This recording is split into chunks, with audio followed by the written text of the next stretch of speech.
In many ways, Seattle's Salmon Bay and South Lake Union have changed. In many ways, they have not. You still have the dust from the concrete plants and loading docks, the tugboats and floating homes. However, you now also see 200-foot super yachts adorned by helicopters.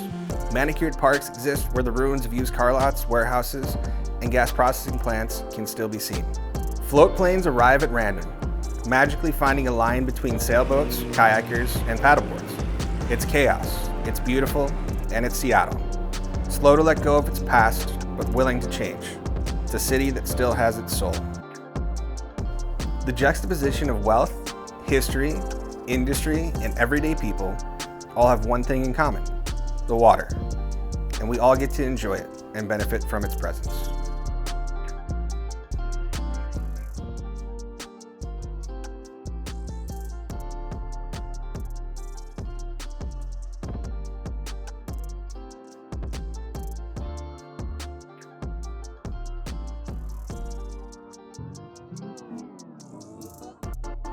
Hey guys, my name is Ben Oaksmith. I'm about to take an Axopar 22 out to meet my friend Nigel, take a lap around Lake Union, and hopefully learn a thing or two. Come along. CSR Marine has been serving Puget Sound boaters since 1977, with an excellent reputation as leaders in marine repairs and installations. Nigel Barron, who's been on boats since before you could walk, has 28 years of experience in the marine industry, from turning wrenches to sails. Races sailboats professionally, so let's get on the water and get to know him a little bit better.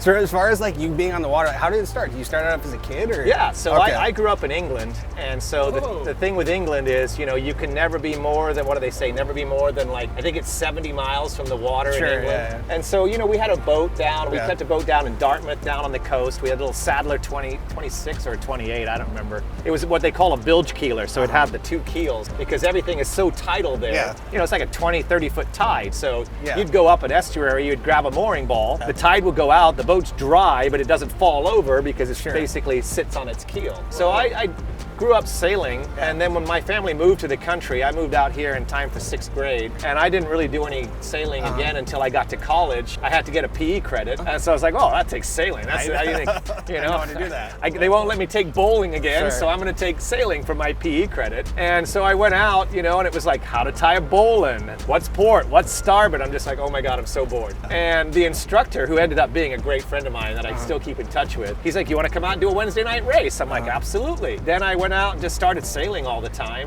Getting into the industry happened, probably 17, 18, 19 years ago. Okay. I was teaching, and I kind of got frustrated with teaching and didn't want to do it anymore. Kind of just took off for 6 months and did nothing. And then I got a phone call from a friend of mine that worked at CSR at the time. He works at Fisheries, and he's, you know, we're slammed. You know, I need you to come and help me assemble some masts for some sabers and some island packets. Can you just come and help us? Just a couple weeks, you know, we'll just hire you, you know, and just come and help. Yeah, that was 17, 18 years ago now. You know, and it was,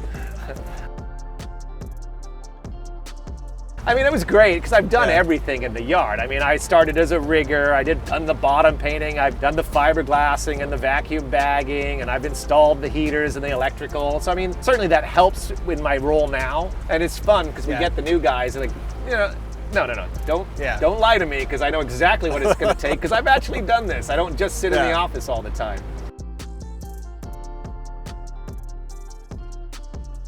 I also race sailboats professionally, and so I get the time off that I need to go and race sailboats and deliver sailboats. Is that your passion, is racing sailboats? I enjoy racing sailboats. Sure. I mean, it's very, very hard.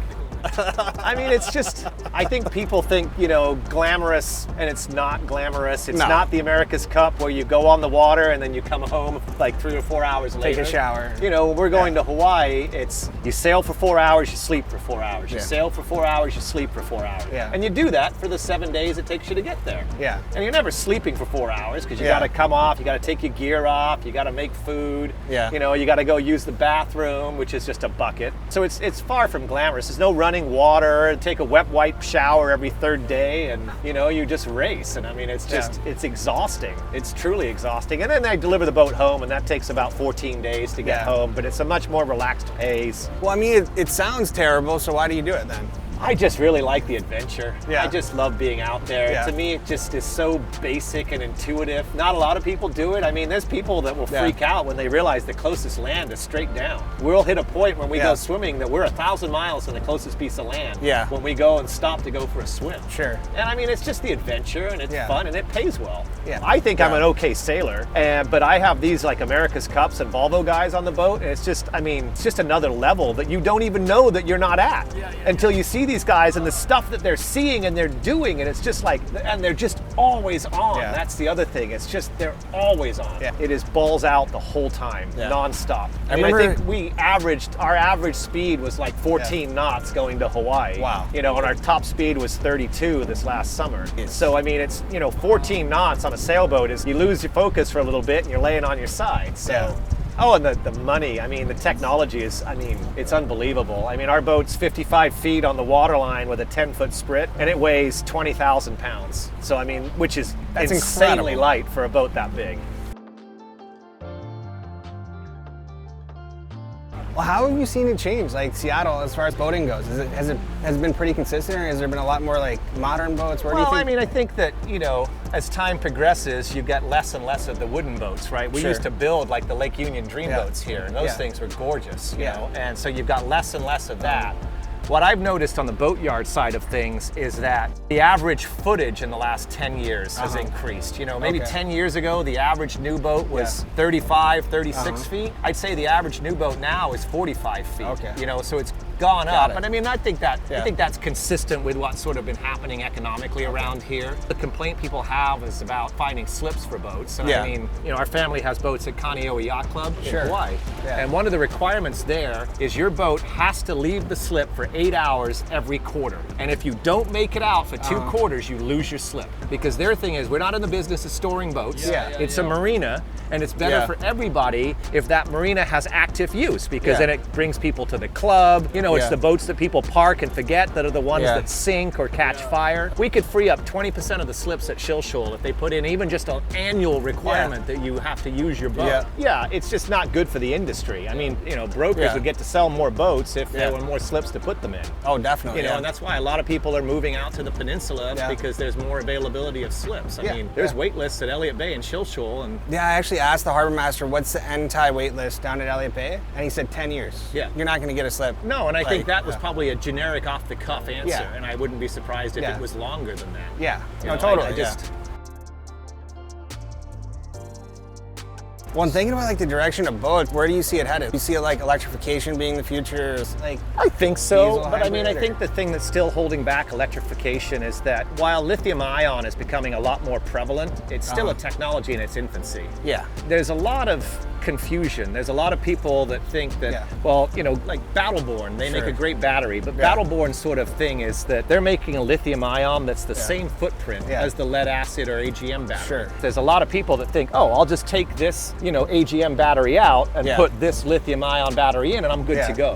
And those are the people that are going to set fire to things and break things. You know, it's still a technology that, I mean, it's maturing, but it's certainly not a mature technology. Got it. So I think, electrification, I think, once we get it figured out, and I think it'll start on boats this size before you see it on like, you know, 50, 60 footers and stuff like that. So I haven't been in Seattle that long, but was South Lake Union a lot very different than this? God, it was all warehouses. Was it really? Yeah, none of this existed. You know, and part of the interesting part is that, so this is actually a designated federal runway. And so as with a lot of the remodeling that's been going on down here, they actually have height limits so that the planes can maintain a sight line as they come in. Right? Because if the buildings got super high, then they'd be coming in and landing like this. And they wouldn't be able to see anything. It wouldn't be a good situation. And so, you know, that's why everything's like kind of slopes out. It sort of staggers back because, you know, they were supposed to be remodeling over here, you know, where they do the September boat show and stuff, this place up here. Afloat, so they were getting ready to remodel all of that, and they wanted to go up 5 floors or something like that, and then they couldn't get planning permission because it was going to screw up the sight lines.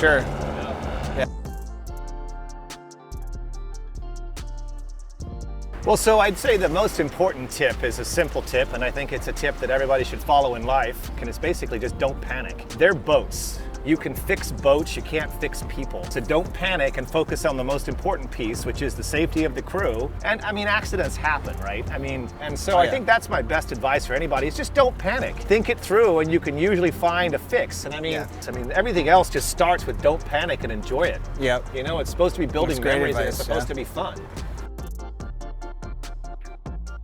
Like when you think about like moments where people panic, what do they do most often? Like when they panic? Well, it depends. Like a lot of people with a powerboat, when they panic, you know, their immediate go-to thing is the throttle. Sure. Like I'm going forwards and I don't want to be going forward, so I'm going to use all of the RPMs to go in reverse. Sure, oh crap! Now I hit the thing behind me. You know, when you could have given it half the RPMs and stopped the boat. So you know what I mean. Part of that is always sort of being aware of your environment and knowing what your outs are. Yeah. You know, if the boat right now, if the engine died, what are we going to do? Well, I mean, we're awful close to land. And there's plenty of people around us. We have some fenders. Yeah, I'm not really going to worry about it. It's going through those scenarios and figuring out what you're going to do. I mean, the logical thing to do if you have a problem and your engine dies, get the anchor down. Yeah. Right? Okay, now the boat's stopped and I can make some calls and figure out what I'm going to do next. I'm not drifting into anything because I have an anchor. You know, but people get so fixated and such tunnel vision, they forget of all the other things that they have around them. Yeah.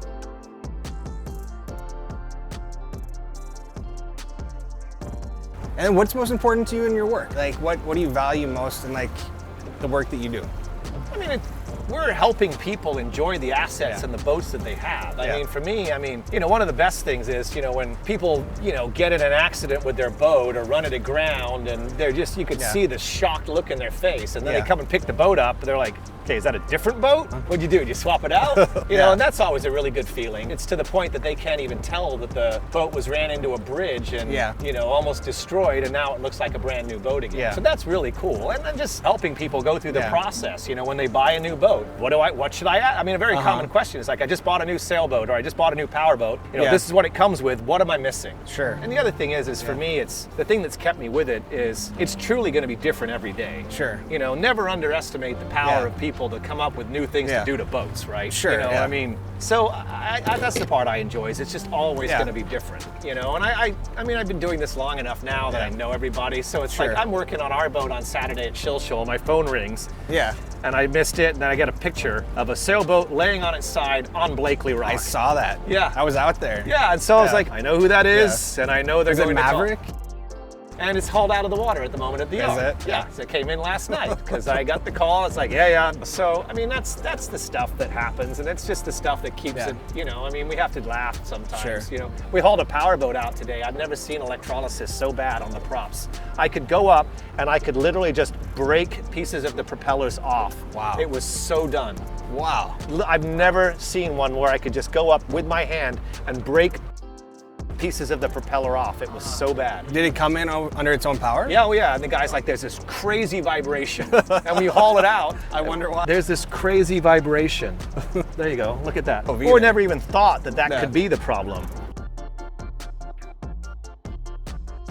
That's Pirate Pete. That's a friend of mine's boat. Yeah, yeah. So we had it built so that it could go under the Fremont Bridge and not have to open it. That's exactly how tall those masts are. Wow. To get under the Fremont Bridge when the lake is all the way up.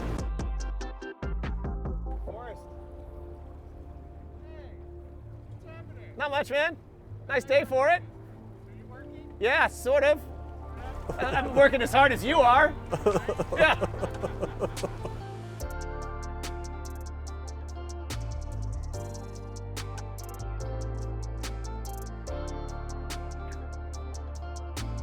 Hey guys, so that was the video. Thanks for joining.